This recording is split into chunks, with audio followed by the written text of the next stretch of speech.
Nandito na ngayon 3 kilong patuka. Maghanap tayo ng bibigyan natin. May kasama nga tayong bata, mga kalapatid. Sinamahan niya tayo. Kaway ka muna, kaway ka muna. Pupuntahan namin isang pansier. Nakakilala niya, mga kalapatid. Ito nga yung patuka. 3 kilo.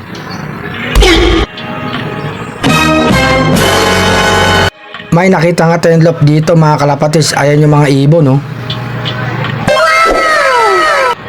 Papaniktahin kasama nating bata, mga kalapatids. May dala pang bola. Ayun, ang bibigyan natin, mga kalapatids, isang lady pansier. Ano natin mabibigyan ng 1 kilong patuka, mga kalapatids? Eto na siya, iabot na natin. 1 kilo.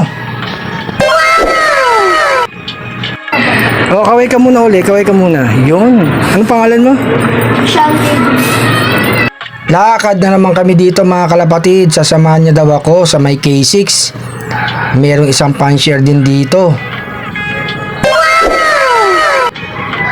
Ang sipag niya itong bata. Sinamahan tayo, mga kalapatids.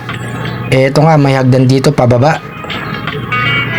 May nakita na naman tayong lop, mga kalapatids. Eto yung bata, may kinakausap.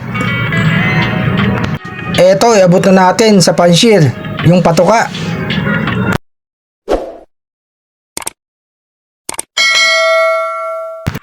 Bumalik nga kami sa pinanggalingan namin, mga kalapatids. Pumanik kami uli. Maghanap na naman siya na isang pansier. Mabibigyan natin ng 3 patuka, mga kalapatids. May kakausapin siya doon. Antay tayo dito. May pusa pa, ayun, no, mga kalapatids. Shout out sa lahat, ha. Itong pagbibigay natin, umpisa pa lang to, mga kalapatids.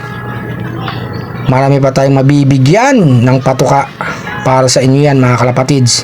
Dito tayo nang galing kanina. Bigay ni Arcelo para sa inyo. May nakita nga tayong kulungan dito, mga kalapatids. Nandito mga parot. Wala yung may-ari, kaya hindi natin na itanong sa kanya, mga kalapatids. Akala ko nga kanina, mga kalapati, nakalagay dito. Ito yung bata, mga kalapatids, nag-aantay. Magkita na lang daw kami doon sa kabilang kanto sa K6.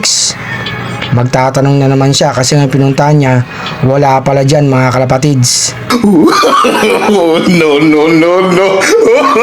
Tacho, kabay ka. Pabalik na nga tayo. Pabuntahan ko yung motor ko dito, mga kalapatids. Lagi nating kasama. Nandito na nga tayo sa kabilang kanto ng K6. Yung kasama nating bata, nakasando na. Ang weather nga, malamig, mga kalapatids.